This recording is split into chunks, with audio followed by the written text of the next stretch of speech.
بسم اللہ الرحمن الرحیم، السلام علیکم۔ آج ہم لیونگ تھنگس اور نان لیونگ تھنگس کے درمیان ڈفرینس کو پڑھیں گے، ٹھیک ہے، کہ لیونگ تھنگس اور نان لیونگ تھنگس کے درمیان کیا فرق ہے، ٹھیک ہے۔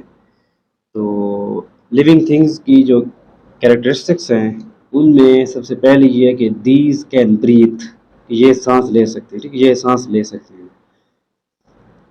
نمبر 2، دیز کین گرو، یہ گرو کر سکتی ہیں، یہ بڑھ سکتی ہیں، ٹھیک ہے، یہ مطلب دے کین ایٹ، ٹھیک ہے، یہ کھا سکتے ہیں اور گرو کر سکتے ہیں۔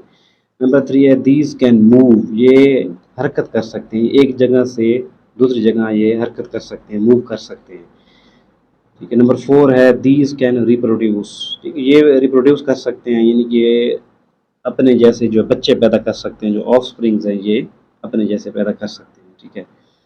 نمبر 5 ہے دیز ہیو سینسز، ان میں سینس ہوتی ہے، ٹھیک ہے، یہ مطلب سننا، ٹچ، اسمیل، سی، ٹھیک ہے، اس طرح کی جو 5 سینسز ہیں اس میں ان میں ہوتی ہیں، ٹھیک ہے۔ جو نان لیونگ تھنگز ہیں ان کی جو کیریکٹرسٹکس ہیں ان میں سب سے پہلے دیز کین ناٹ بریتھ، ٹھیک ہے، یہ سانس نہیں لے سکتے، ٹھیک ہے۔ Number 2 these can not grow, یہ گرو نہیں کر سکتے، ٹھیک ہے، یہ کچھ کھا بھی نہیں سکتے اور ظاہری بات ہے کچھ کھائیں گے نہیں تو گرو بھی نہیں کریں گے، ٹھیک ہے۔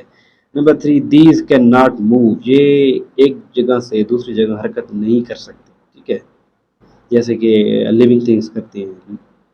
Number 4 these can not reproduce, یہ ریپروڈکشن نہیں کر سکتے، آف سپرنگ اپنے جیسے آف سپرنگ اپنے جیسے بچے پیدا نہیں کر سکتے، ٹھیک ہے، جو نان لیونگ تھنگس ہیں۔ نمبر 5 ہے these do not have senses, ان میں وہ 5 سینسز نہیں ہوتے، ٹھیک ہے، جو کہ لیونگ تھنگس میں ہوتے ہیں، ٹھیک ہے۔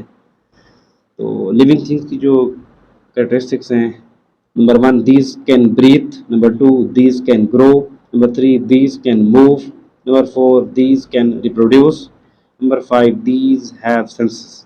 Naan living things, number 1 these can not breathe, number 2 these can not grow, number 3 these can not move, number 4 these can not reproduce, number 5 these do not have senses.